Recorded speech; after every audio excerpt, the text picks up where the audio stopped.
With the coronavirus or COVID-19 pandemic facing the world today, the question many are asking is whether climate change is linked to the transmission of coronavirus. At this stage, we do not really have a clear direct evidence that climate change is influencing the spread of COVID-19. But what we do know from the science is that climate change alters how we relate to other species on Earth, and that matters to our health and our risk for infections. As the planet heats up, animals big and small, on land and in the sea, are headed to the North Pole to get out of the heat. That means animals are coming into contact with other animals they normally wouldn't, and that creates an opportunity for pathogens to get into new hosts. It is also possible that climate change may affect the emergence of entirely novel diseases like COVID-19. Climate change interacts with threats such as habitat loss and overharvesting to further exacerbate species decline. The decline of species and ecosystems can then accelerate climate change, creating a feedback loop that further exacerbates the situation. Many of the root causes of climate change, as we already know, increases the risk of pandemic, degradation of ecosystems, including habitat loss, as well as wildlife loss opens the door to zoonoses. Deforestation, which occurs mostly for agricultural purposes, is the largest cause of habitat loss worldwide, and loss of habitat forces animals to migrate and potentially contact other animals or people and share germs. With all these evidence that we have from the science, it is important that actions are taken to prevent future outbreaks as a result of the changing climate today. We need then to take climate action to prevent the next pandemic. If anything, COVID-19 should motivate each and every one of us, including individual citizens, researchers, policymakers, is to act faster to decarbonization and adaptation, since the incidence of diseases and pandemic is likely to rise with rising temperature. For example, preventing deforestation, which is a root cause of climate change, can help stem biodiversity loss, as well as low animal migrations that can increase the risk of infectious diseases spread. But as we do all this, we know that to respond to COVID-19, this could have significant climate implications, as the entire world today, as we see, stimulate and bail their way out of the potential recession. Policy and infrastructure decisions can accelerate innovation and decarbonization. At this point in time, the global pandemic has exposed the fragility of the modern world, of the modern-day global economy, which thrives in increasing interconnectedness and interdependencies, as well as human productivity. When I take the example of my local grocery in the locality in which I live, what I've experienced is that for the first time, shortages in some critical consumer goods, driven firstly by panic buying, and secondly, by the slowing down of the global supply chain in replenishing what was consumed. Seeing these small groceries, the open-air traders close their shops for a week or so, makes for very chilling prospects. And then the question that we need to ask at this point in time is, how will these people who depend upon daily sales for their sustenance be able to provide for themselves and their families?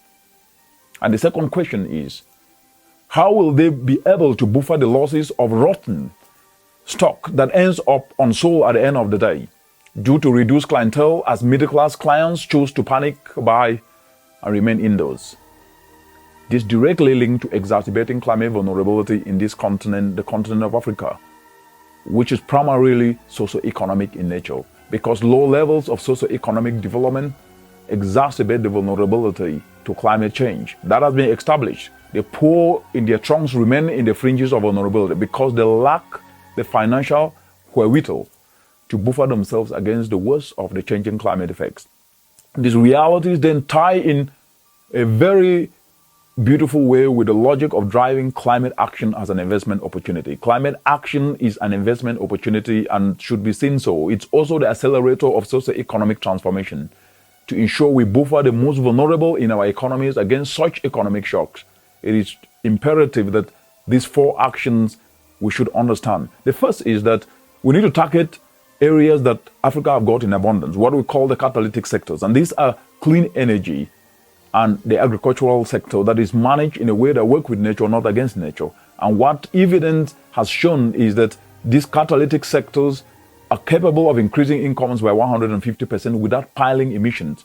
The second aspect that is quite very crucial is that the coronavirus or COVID-19 has been recorded to particularly afflict the medically fragile with weakened immune system.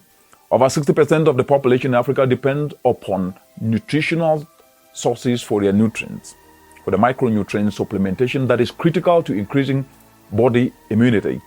Under the changing climate, while increased carbon dioxide concentration have been recorded to lower the nutritional quality of food, using ecosystem-based adaptation approaches to cultivate food has also proven to not only strengthen the ecological base of food production, but also results in food with better immune-boosting compounds.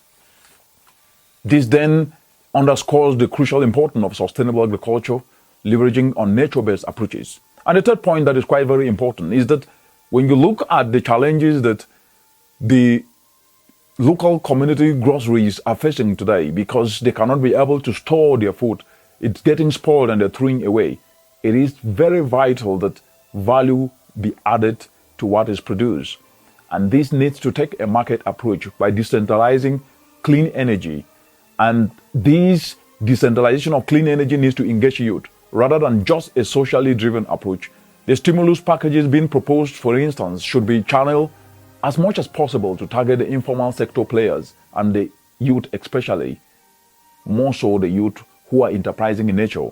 And here this should be through entrepreneurial structures that have proven to work in communities. For example, leveraging on structures of local cooperatives. This can be incentivized by a stimulus to give low price debt financing to members or to farmers to then work with youth entrepreneurs to invest in clean energy solutions like solar dryers, like solar fridges to power their own agro value, as opposed to traditionally socially driven cash transfers. Solar dryers has enabled farmers to dehydrate their perishable goods for quite a very long time. And this has been proven to increase shelf life and fetch up to about 30 times more selling than those that have not been dried. And these have helped them to be able to put more money in their pockets. The last point is, when you talk of intertrade in the continent today, it's quite very important to buffer the continent's trade against shocks that are external to the continent, insulating the continent's economy from supply-driven shocks, meaning developing its own competitive enterprises that adequately supply the local demand market. It's important, and to be able to buffer against such shocks, it is important to still engage the youth to be able to drive climate action and become climatepreneurs, especially in driving this clean energy, solar dryers for farmers to add food. We are actually at a time that is unprecedented. And this is not the time to be discouraged, but rather an opportunity to respond creatively. It is an opportunity to take care of each other. It is an opportunity to demonstrate solidarity with the most vulnerable and affected ones in our communities. It is time for us to encourage one another. It is time for us to support each other, follow the guidance that is out there, the guidance that we put out by government, the guidance washing your hands often with soap and water, ensuring that you clean frequently, touch surfaces and objects. This is a time for us where we need to draw on our experiences to support our communities and help the needy in the community. It's time for solidarity. Solidarity is not only a moral imperative.